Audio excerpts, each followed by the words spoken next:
Well, hey there.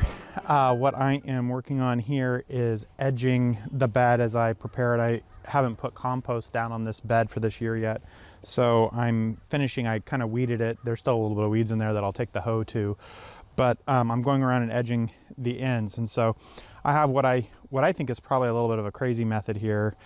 It's hard to have a grass edge on your garden beds like this with no other kind of barrier, because the grass is always going to creep in, and then you've got my grass isn't perfect, so I've got weeds and other kinds of things in here that'll creep in.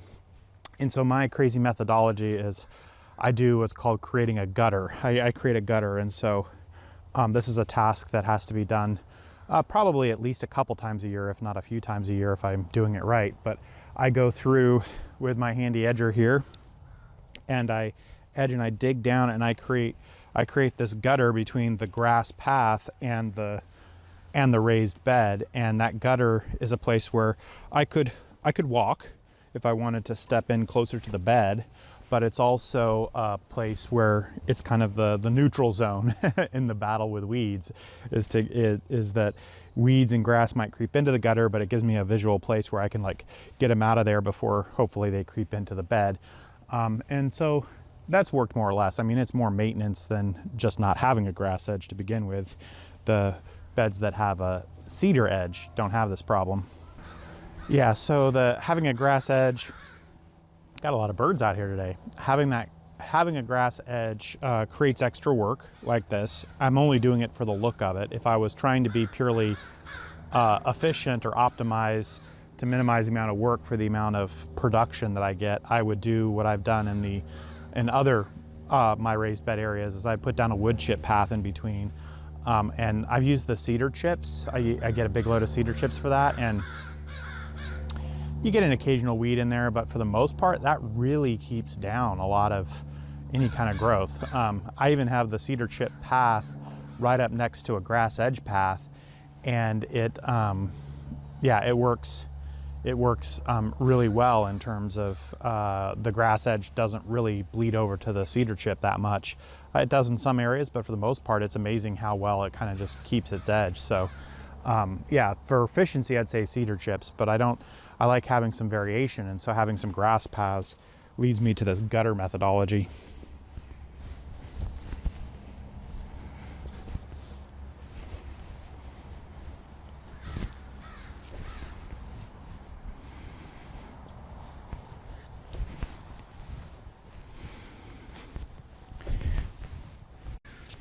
Now, one of the things I'm doing that's questionable is I'm just flipping the dirt when I can, if it's not obviously full of weeds, into the bed. And part of the reason I do that is because you can't throw away dirt or sod in the municipal compost. And I do put it in my compost pile, but at some point the amount of dirt that I have from this kind of activity can start to outweigh the organic matter that I've got, the other organic new matter, the green waste and so on that I have in my compost pile. And so yeah, I don't want my compost pile to just be overwhelmed by sod. So as much as possible, I just flip it into the bed. And I say that's a questionable practice just because there's probably weed seeds and stuff that are in there that I'm flipping into the bed here. Yeah, I guess we'll see if I change my mind about that. Having done it a couple of times, I do other things that maybe are causing weeds too. So it's not clear to me exactly what the source of kind of a blanket of weeds is for me necessarily, but I don't mind doing a little bit of weeding here and there.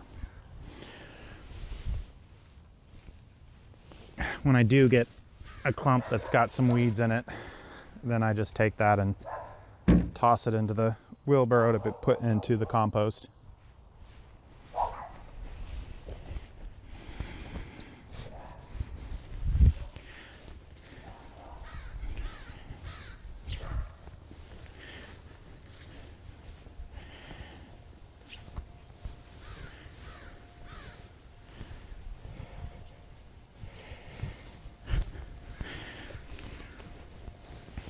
I kind of wanted to widen these beds, reduce the grass paths to just one width of lawnmower.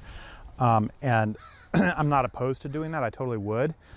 But what I'm finding, I'm in March now, and I'm going to get behind in my garden projects if I'm not careful. So, you know, widening the beds is just another project that I could be getting myself into. So I'm trying to limit myself here and stay within scope of just getting things ready and making them look nice.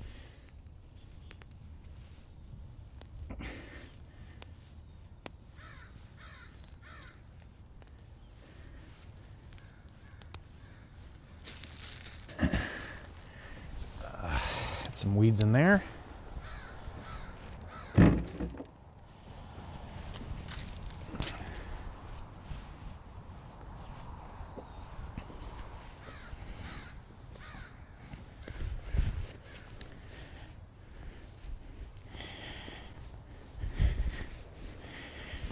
we go. Now, one of the things that I like to do is that once I've got that in there, I don't necessarily need to do that here. I may do that up there, but sometimes I take the hoe along to kind of make it more of a clear space.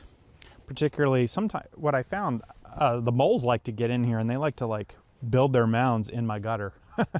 And so I may take a hoe and clear that out in order to reestablish the gutter.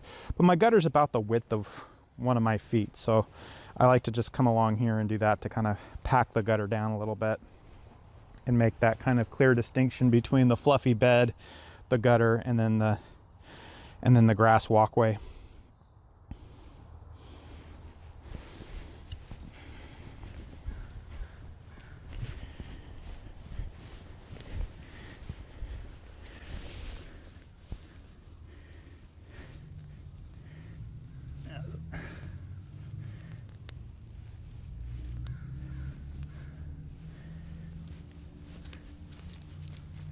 And one of the other reasons I may come along here with a hoe, or I may come along any particular gutter with a hoe, is sometimes my gutter is still nice and deep in there before I come along with my edger.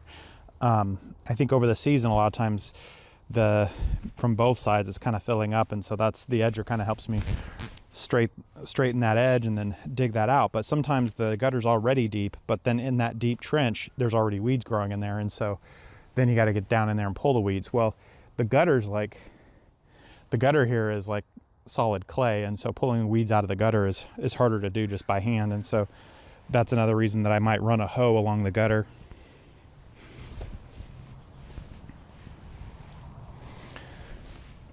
There's some weeds in that there, so I'm tossing it in. Like everything I do, there's no exact science to what I'm doing here. It's just what I think looks good and my gut feeling. And if I have no idea on how to do something, like many of you, I get onto YouTube and I watch other gardeners, other people do stuff.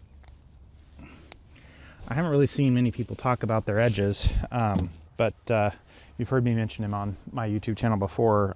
Charles Dowding talks about how he handles edges. I don't think he does this. He typically does have some kind of mulch or wood chips or something along his path and his edges.